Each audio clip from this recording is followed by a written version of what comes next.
Okay, let's dive right into a topic that's both fascinating and, let's be honest, a little confusing.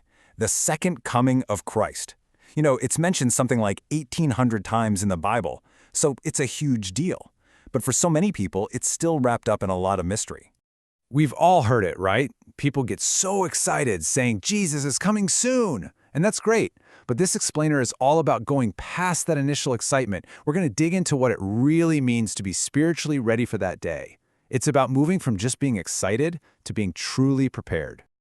So a lot of the confusion actually starts right there in the Bible. You've got one verse that says every single eye will see him. Then another one says nobody knows the day or the hour. And then a third one says it's going to happen in the twinkling of an eye. So how can all of that be true at the same time? And when that clarity isn't there, it's easy to lean on just our emotions, that amazing feeling we get from powerful worship. And don't get me wrong, that's a beautiful thing. But this verse from Hosea is a serious reminder. Emotion without real knowledge can leave us completely unprepared. You've got to have understanding. This story just hits the nail on the head. Imagine that. A whole church, probably fresh off an amazing worship service, and when the pastor asks if they're certain they're ready, silence. Not one hand goes up. That shows you the huge gap between feeling faithful and actually being ready. And that's a gap we have to close. So how do we solve this puzzle with the scriptures? Well, the key is understanding that the second coming isn't just one single event. It's actually a series of events. Let's really focus in on that very first phase, the secret coming. Now, this is absolutely crucial to get. This first return isn't for every Christian on the planet. It's for a very specific group that the Bible calls the bride. Now, that term isn't just poetic. It signifies a deep, intimate, covenant relationship, a people who have been purified and are completely ready for their king. And this verse right here from Ephesians chapter 5, verse 27, this is the standard.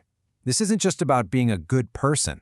We're talking about a state of absolute spiritual purity, a glorious church with no spot, no wrinkle, completely unblemished before God. That's the requirement.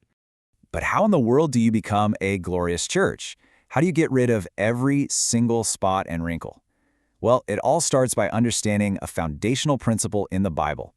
Your belief has to be connected to your actions. You see, you really can't have one without the other. They're like two sides of the same coin. John chapter 3, verse 36 tells us that whoever believes has everlasting life. That's the foundation. But then, Mark chapter 16, verse 16 adds that critical next part. He who believes and is baptized will be saved. See, they fit together perfectly. Let me give you an analogy. Just having a picture of your spouse doesn't make you married, right? You can believe you're married with every fiber of your being, but without that official marriage certificate, that legal act of obedience, it's just not real. In the same way, our belief has to be made real by our obedient actions. Okay, let's take this a step further with another really powerful analogy. I want you to think about your spiritual readiness like having the right documents to travel to a foreign country. Think about it. An immigration officer doesn't care if your parents are citizens. Your family connections, how long you've been going to church, none of that matters. Heaven has strict documentation requirements, and it's all personal. You need your own proof of citizenship, your own official permission, your own clean record of obedience. But you know what? It goes even deeper than just documents and what you do on the outside. There's a final check, an internal one. It's like an interview where you have to face the absolute truth of what's in your own heart.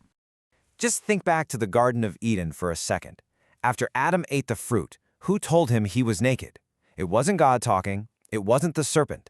It was the law that he had just broken that convicted him from the inside out. Your conscience, that's your internal judge. It knows the truth, and it will testify for you or against you. And that's the thing about God's judgment. It's like this incredibly pure, impartial light. It doesn't care if your title is pastor or elder, and it's not going to flatter you. It just shines and reveals what's really there. Black is black and white is white. There's absolutely no hiding. So this brings us to what true holiness really is. And it's not about wearing certain clothes or putting on a pious face for everyone to see. No, true holiness is the inward condition of your heart. It's about genuinely keeping all of God's commandments. That's what prepares you for that revealing light. All right, so this all brings us right down to the final personal checklist. These are the things that are absolutely required if you want to be ready for that secret coming of Christ.